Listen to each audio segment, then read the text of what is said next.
Most people think there's only one way to get your permanent residency in Mexico. Save your money, show your bank statements, and done. That's actually the slowest path, and it's not even the one most immigrants here end up using.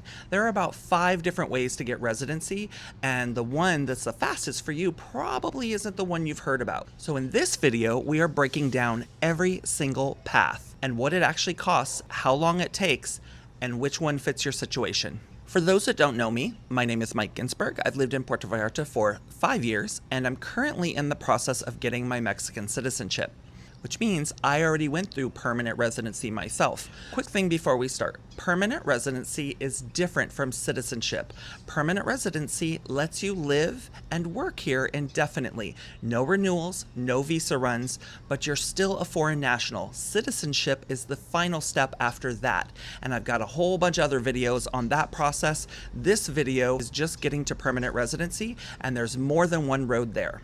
So let's start with temporary versus permanent.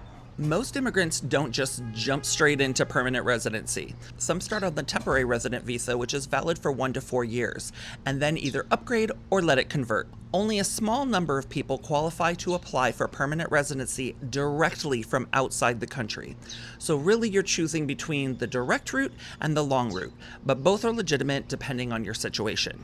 Let's talk about path number 1, economic solvency. This is the one most people heard of. You show the Mexican consulate you meet a minimum financial threshold, either a monthly income over a set amount of the last 6 months, or savings investment balances over a set amount over the last 12 months. The exact peso thresholds change every year because they're tied to the Mexican minimum wage. I'm not going to give you a number that will be outdated in 6 months. It varies by which country you're applying from. So I'm going to put in the description the actual website, the government website, to be able to find out the current costs and the procedures that you need to know. There is a catch. You are only eligible for permanent residency using this path if you are over the age of 60, and the same with temporary residency. It is applied for outside the country at the Mexican consulate, not once you're already here. So if you're already living here on a different status, this specific route isn't for you. This is for people applying before they move. The processing time is usually between 2 and 4 weeks at the consulate for the visa itself. Then you finalize it here at the INM, the Instituto Nacional de Migración, within 30 days of entry. Pathway number 2. Family ties. This is the fastest path if it applies to you, and it's underused because people don't realize how broad it actually is. You can qualify for permanent residency through marriage to a Mexican citizen or marriage to a permanent resident, being the parent of a Mexican-born child, being a direct family member of a child or parent with someone who already has permanent residency or citizenship. If you're a parent of a Mexican citizen, even though you're not married to a Mexican citizen, that alone can qualify you. This is one of the most common paths I see among immigrants here in PV who married locally or had kids here. Path number 3, the 4-year temporary to permanent route. This is the one I did.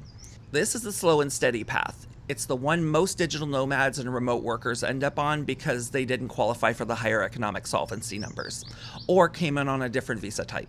Here's how it works. You get a temporary resident visa, renew it during your renewal times, and after 4 consecutive years of holding the temporary residency, you become eligible to convert to permanent residency automatically. No financial proof required at that point.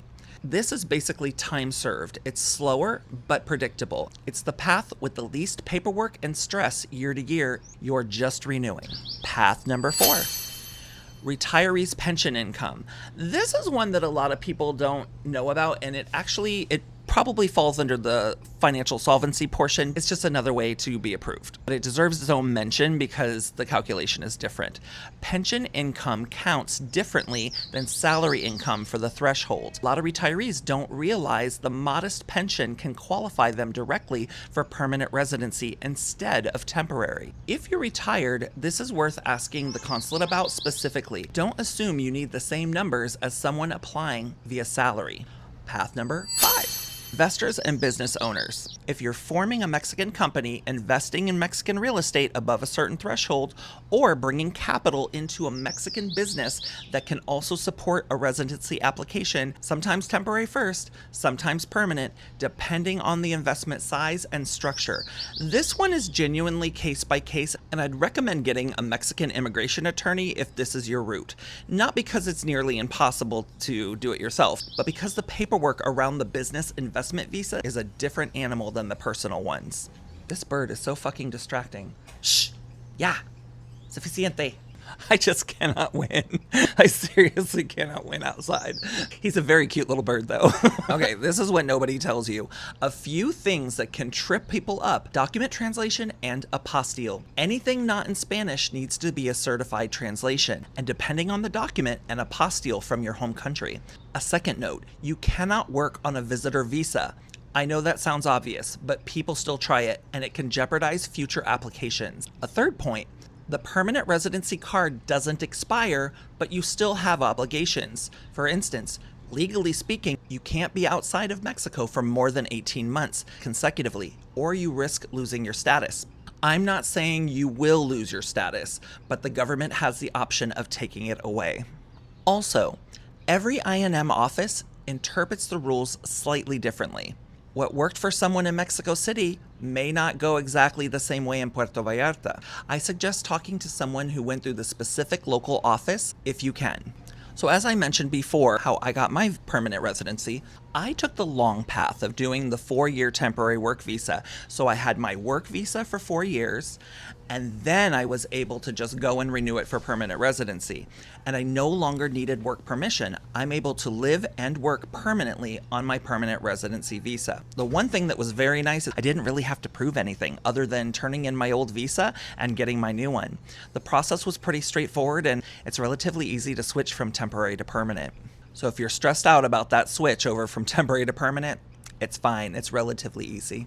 So that's the real path to permanent residency in Mexico: economic solvency, family ties, the 4-year route, retirement income, and investment. If you're planning your own move, figure out which of these actually fits your situation before you assume you need the save up a bunch of money route, because for a lot of people, it's not the fastest option. If you enjoyed this video, please like and subscribe. And if you're going through this yourself, drop where you're at in the comments. I read all of them. I will continue to document my entire process of citizenship, and if you're interested in knowing more, please feel free to take a look at my other videos or reach out. I'm always happy to help in any way I can. See you next time.